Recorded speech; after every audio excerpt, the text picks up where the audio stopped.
yakınsan biraz Allah'a, Allah'la aranı bulutlar bağlar.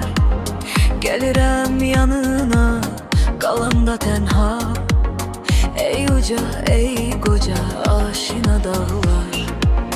Qoynunda qartallar, aslanlar yatır. Güneş senden çıxır, səndə də batır. Yaşın bu dünyanın yaşına çatır. Tarih yazılıptır daşına dağlar.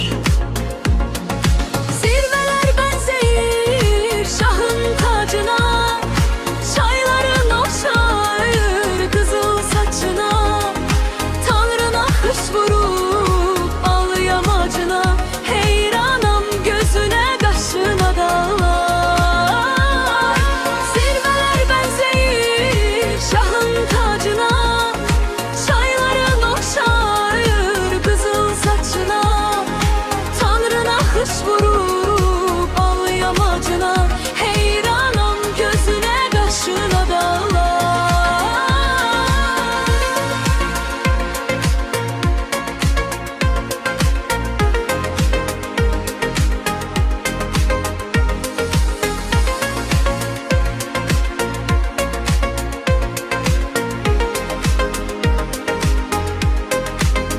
Araz bu dünya, şer yalan mekir.